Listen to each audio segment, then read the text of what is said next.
आप देख रहे हैं अमेज नाउ।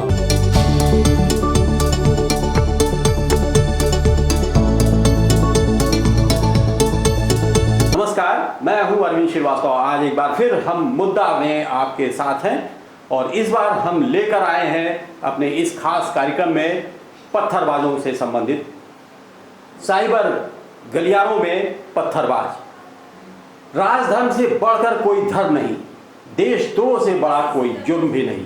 यह सभी देशों में ठीक से जाना जाता है, दुनिया भर के देशों में। बावजूद इसके जब भी संवेदनशील मौके आए हैं, हिंदुस्तान में कुछ अवांछित तत्व अपना दोहरा चरित्र जग जाहिर कर देते हैं। हम बात कर रहे हैं इस समय देश के पत्थरबाजों की। हालांकि हर बार हमारी सरकारों ने इन पत्थरबाजों को नसीहत भी दिया और ऐसे लोगों का इलाज भी किया, लेकिन पिछले दिनों जब नमाज के बाद कुछ अवांछित तत्वों ने बवाल काटा, आगजनी और पत्थरबाजी की, तो यूपी सरकार ने बखूबी उन चिन्हित पत्थरबाजों के घरों पर बुलडोजर चलवाकर शेष बाकी बचे पत्थरबाजों को खंगालने और तलाशने का काम शुरू कर दिया है। लेकिन उन पत्थरबाजों पर नकेल नहीं कसी जा रही है जो सोशल मीडिया के जरिए न सिर्फ अपनी भड़ास निकाल रहे हैं, बल्कि समाज में एक दूसरे पर और सरकारों के प्रति जेहन में जहर भरने का काम कर रहे हैं। सोशल मीडिया के गलियारे में ऐसे नकारात्मक विचारों का कोई प्रतिकार भी नहीं हो रहा है और न ही कोई वैधानिक कार्रवाई। राजधर्म में भी बताया जाता है कि जिस कोख से मनुष्य जन्म लेता है उससे भी बड़ा स्थान और सम्मान है देश की धरती माँ का। आकाश की तरह पितातुल्य होती है सरकारें। अब सवाल यह उठता है कि जिस देश में हमने जन्म लिया, उस देश की मिट्टी के साथ गद्दारी क्यों और कैसे? क्या हम अपने जन्म देने वाली माँ और पिता के खिलाफ भी ऐसे ही पत्थरबाजी करते हैं? यदि नहीं, तो फिर यह दोहरा चरित्र क्यों?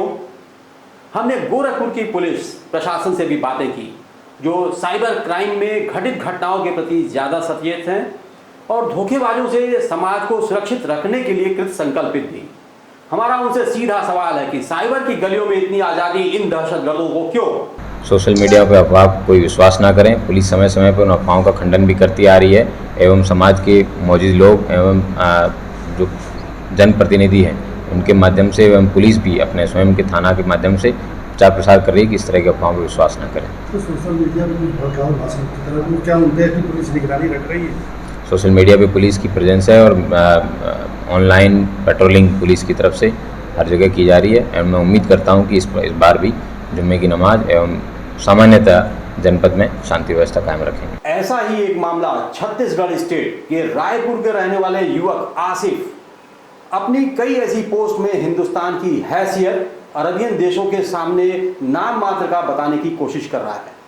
ग्रुप में उसके दोस्तों ने जब उनसे इस कृत्य के बारे में जानने की कोशिश की, पूछा, तो वह सबसे गाली गलौज तक करने लगा। उसने सोशल मीडिया पर भारत सरकार के प्रति अपनी जो प्रतिक्रिया दी है वह बिल्कुल गैर वाजिब है। आइए आपको सुनाते हैं उसने क्या पोस्ट किया है।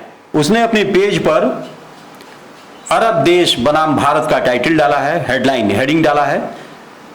फिर लिखता है, पहली बात यह है कि भारत खाद्यान्न से दुनिया का पेट नहीं भरता। पहले अपने ही लोगों को पौष्टिक व स्वस्थ भोजन उपलब्ध करा लें, यही सबसे बड़ी उपलब्धि होगी। दूसरी बात, रूस और यूक्रेन से सस्ता अनाज दुनिया को मिलता था। ये देश इन दो देशों से खरीदारी करते थे, ऐसे ही जैसे रूस यूरोप को तेल और गैस सस्ते में उपलब्ध कराता था। बाद में निर्भरता बढ़ने पर ब्लैकमेलिंग शुरू कर दिया था। युद्ध होता या न होता, रूस पर निर्भरता तो वैसे ही कम की जा रही थी। अंतर केवल यह है कि युद्ध ने निर्भरता कम करने की गति को बहुत बढ़ा दिया।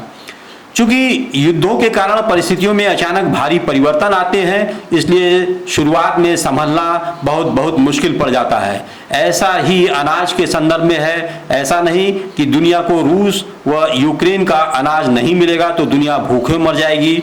दुनिया के देश दूसरे उत्पादक देशों का विकल्प चुनेंगे, भले ही रूस व यूक्रेन की तुलना में कुछ महंगा विकल्प हो। यूरोप रूस के बजाय अरब देशों से तेल ले लेगा। बातें उसने लिखी हैं। इसके अलावा उन्होंने यह भी लिखा कि अरब देश की फटकार के आगे भारतीय सरकार अपना पैर पीछे खींचने को मजबूर है। लेकिन जब आसिफ से बात की गई तो उसने अपने ऊपर लगे सभी आरोपों को खारिज किया। उसने कोई देश विरोधी बातें नहीं की है, ऐसा उसने कहा। आइए आपको इसे भी सुनाते हैं। बात असल में क्या है, आप आरिफ जी आप समझिए कि आप रहते हो, या आप बताओ, अच्छा आप रहते हो हिंदुस्तान में, हिंदुस्तान में जन्मे हो। हमको लगता है कि आपके पिताश्री भी आपके इंडियन ही होंगे। बिल्कुल बिल्कुल। ठीक है, तो हम तो ऐसा कदापि सोच नहीं सकते ना कि हम हिंदुस्तान के होके और हम गाथा गाएं अरब सागर की। नहीं, और हम अरब आपके पूरे जो स्टेटमेंट है, वो छोटा सा पोस्ट है, उससे तो यही लग रहा है कि आप ऑकवर्ड पोजीशन क्रिएट कर रहे हैं इंडिया के लिए। इससे इंडिया के लिए कोई ऑकवर्ड पोजीशन कैसे क्रिएट होगी, आप बताइए मेरे को। मुझे नहीं लगता कि अब कैसे क्या कहें, आप भी पढ़े लिखे इंसान हो, हम लोग भी वही काम कर रहे हैं।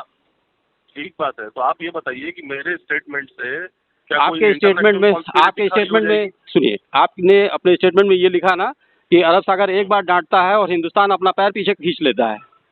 हाँ, आपने लिखा। तो ये क्या है, बस हमको इसका क्लियर कर दीजिए। इतना हमको कोई सवाल आगे न करना है, ना इसके बाद कुछ करना है, इसका क्लियर कर दीजिए। उनके साथ में, अरब के साथ में जो व्यापारिक संबंध है और जो तेल की डिपेंडेंसी है, उसके हिसाब से जो चीजें होती हैं वही हमने लिख दी। मतलब ये बात बिल्कुल सही है कि अरब के लोग डांटते हैं, अरबियन कंट्री, अरेबियन गवर्नमेंट डांटती है।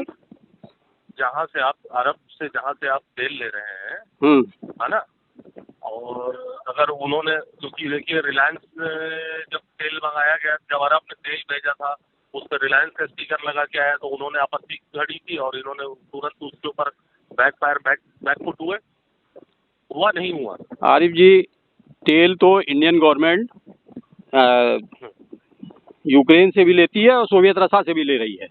कच्चा माल दोनों से ले रही है, आज भी ले रही है और युद्ध के दौरान लिया भी है, उसके पहले भी ले रही थी। ठीक है ना। तो चाहते तो उनमें से किसी से हमारा टसलमेंट हो सकता था, लेकिन नहीं है, अभी तक नहीं है। मैंने उसमें ये भी मेंशन किया कि रशिया और यूक्रेन पे जो डिपेंडेंसी है, पूरी दुनिया जिस गति से उसको कम करना चाह रही थी, बस अब उस गति में तेजी आ गई है। इससे रशिया और यूक्रेन से जो लोग, मतलब जो दुनिया किनारा बना रही थी कि मनमाने रेट में जो तेल बिक रहा है, अब उससे थोड़ा तेजी में युद्ध की वजह से और तेजी से किनारा बना रही है। देखिए, विचारों में भिन्नता, अरब पे डिपेंडेंसी बढ़ेगी। ये आप कह रहे हैं ना कि अरब से डिपेंडेंसी बढ़ेगी और यूक्रेन से और रसा से कम हो रही है, ये आप कह रहे हैं। लेकिन ऐसा कहीं कतई नहीं है। जहाँ तक आपने बताया कि मनमाने रेट की बात, तो मनमाना रेट तो तब शुरू हुआ जब अमेरिका इसका फायदा उठाने लगा और तमाम अरबियन कंट्री इसका फायदा उठाने लगी उनके वार से। तो परेशानी तो अभी बढ़ी, न कि उसके पहले थी। तो आपकी बात तो यही कट रही है, यूक्रेन और चाहे वो सोवियत रसा, इसकी वजह महंगाई की वजह नहीं है। ठीक है। अब फिर हम बात घूम के आते हैं इसी पर कि सोवियत आप जो अरब सागर हमको, अरबियन कंट्री हमको डांटे, हमारे हिंदुस्तानी गवर्नमेंट को, और हम अपने पंजे को पीछे वापस सिकोड़ लें, ये बात हजम नहीं हो रही है। बात सिर्फ इतनी है। अच्छा। और आप उसको कह रहे हैं, आप इतनी मासूमियत से बात कर रहे हैं कि कहीं कुछ हुआ ही नहीं। आप देखिए आपकी बातों से कितनी उग्रता फैल रही है, कितना टेंशन बढ़ रहा है और किस तरह से लोग हर्ट हो रहे हैं, और बहुत सारे लोग इंस्पायर हो रहे हैं इससे। तो बात सिर्फ इतनी थी। आपसे निवेदन ये था कि आप जैसे पढ़े लिखे लोग अगर कुछ लिखते हैं तो थोड़ा सा सोच समझ के लिखें, तो ज़्यादा फायदेमंद होगा सबके लिए। आप हिंदुस्तानी हो, ये बात मान रहे हो? बिल्कुल, हम हिंदुस्तानी हैं। तो फिर ऐसी बातें क्यों लिखें? ऐसी बातें हम लोग नहीं लिख सकते हैं। अगर हिंदुस्तानी है तो आप लिखिए, आपको मानना होगा कि हम हिंदुस्तानी हैं। आप हाँ, हम हिंदुस्तानी हैं, मानने की बात ही नहीं है। तो देखा आपने, एक ही आसिफ नहीं है, ऐसे कई आशिक अली, कभी इकराम और कभी जावेद के रूप में कुछ न कुछ सोशल मीडिया पर पोस्ट करते और माहौल खराब करने की कोशिश में दिन रात लगे रहते हैं। सच तो यह है कि वास्तव में ये सभी हिंदुस्तानी हैं। इनके पुरखों की इसी हिंदुस्तान की मिट्टी से सरोकार रहा है। उस समय इनके नाम भले ही अशोक, रामलाल और जयराम थे, लेकिन इन्हें तो सनक सवार है तुर्किस्तानी और अरबिस्तानियों की पैरवी करने की। इसके एवज में विश्व रंगमंच पर भले ही भारत का नाम बदनाम हो, इससे इनको कोई सरोकार नहीं।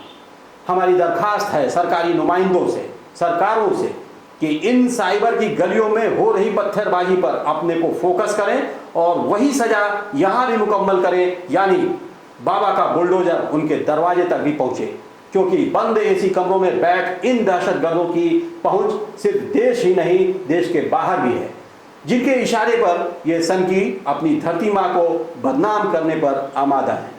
तो ये थी हमारी आज की खास इस कार्यक्रम मुद्दा में ये रिपोर्ट। देखते रहिए अमेज नाउ।